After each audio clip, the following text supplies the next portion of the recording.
Good morning, blog readers. I'm Ashley Laken, an associate at Seyfarth. I'm here today with Jerry Maatman, partner at Seyfarth, and Tim Haley, senior counsel here at Seyfarth. Recently, we've been discussing the release of Seyfarth's 14th annual workplace class action report, and today I'm here for a discussion with Tim and Jerry about the potential rise in workplace class actions related to antitrust enforcement. So first of all, Tim, for those who might not be familiar with this topic, could you provide a general background? Sure, thanks, Ashley. What's involved here is Section 1 of the Sherman Act, which prohibits contracts, combinations, or conspiracies that unreasonably restrain trade. There's been a common misconception that the antitrust laws only apply to the commercial marketplace. But the case law has now made it clear that it also applies to restraints in the employment marketplace. In the last 15 to 20 years, we've seen an uptick in cases in which the allegations are that employers have gotten together and attempted to reach agreements with the goal of suppressing employee wages below what would actually take place in a competitive marketplace. And these types of agreements come in typically one of three forms. The first is an agreement among employers not to hire each other's employees. The second is just a flat-out agreement among employers to suppress or fix the wages of their employees. And the third is an agreement among employers to unlawfully exchange wage and benefit information that has the effect of suppressing those wages. And so, Jerry, why do you anticipate an increase in this type of litigation now?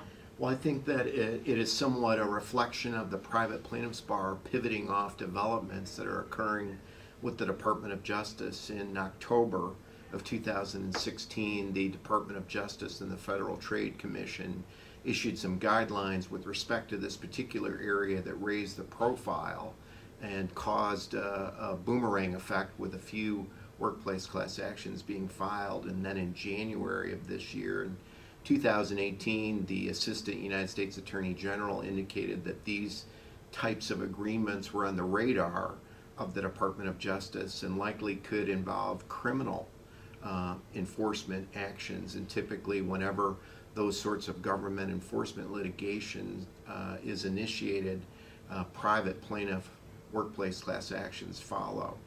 Perhaps even fueling this more would be the rise in statutory workplace class action settlements last year, led by the $435 million high-tech workplace class action settlement. So this is an area that's white hot for the plaintiffs' bar and certainly on the radar screen of both plaintiffs' class action lawyers and Department of Justice lawyers. And Tim, is there anything different about these cases as compared to the traditional price-fixing antitrust cases? Yes, Ashley, there's a big difference. First of all, the typical price-fixing case is is a result of an agreement among sellers of a product to attempt to raise the price of their product above what a competitive market would bring.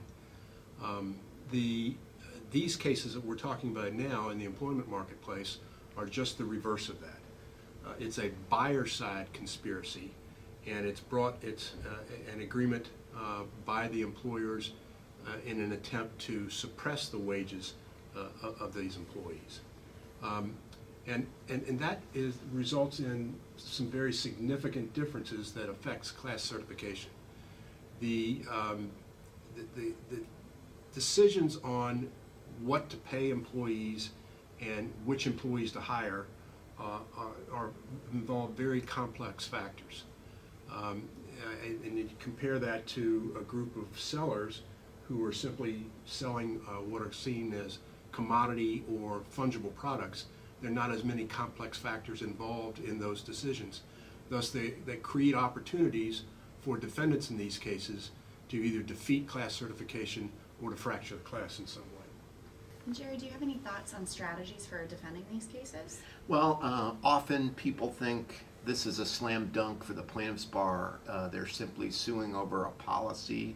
The policy cuts against everybody in the same way, and that's the essence of a class action. But I think that these cases either can be defeated at the motion to dismiss stage, not unlike what D&O shareholder security fraud litigation consists of, but also with attacks on the class certification theories. If nothing else, these are prime candidates to use the lack of a trial plan or the class concept that damages are different for every class member, and this brings into play both notions of commonality and predominance, and the Supreme Court's decision in 2013 in the Barron Corporation versus Comcast case. So I think that these are areas where employers can gird up, oppose class certification, and either defeat the cases or drive very reasonable settlements.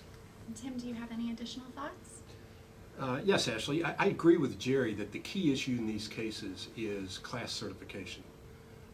We had a case a few years ago involving alleged wage suppression, and we were fortunate to be able to defeat class certification in that case, and we were, as a result, able to settle in very, very reasonable terms. There were, at the same time, other nearly identical cases going on in different cities where class certification was achieved by the plaintiffs, and in those cases they were settled for tens of millions of dollars. There's also, in the antitrust context, a huge incentive to settle, or huge pressure to settle.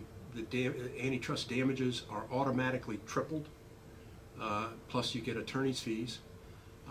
And all of the alleged conspirators are jointly and severally liable for all of the damages. So that would mean an employer would be responsible not only for the damages suffered by its own employees, but also the employees of all the other conspirators. In addition, there is no right of contribution. So the plaintiffs can settle at a discount to early settlers and then look to the other remaining defendants to pick up all the rest of the damages. So it's in a number of these cases, the ones that come in and settle early pay far less than the ones who settle at the end of the case. So it's very important that employers focus on the class certification issue and try to win the case at that stage. Great. Well, many thanks to Jerry and Tim for explaining this class action trend, and please be sure to follow our blog for developments on this topic, and also follow Jerry's Twitter feed.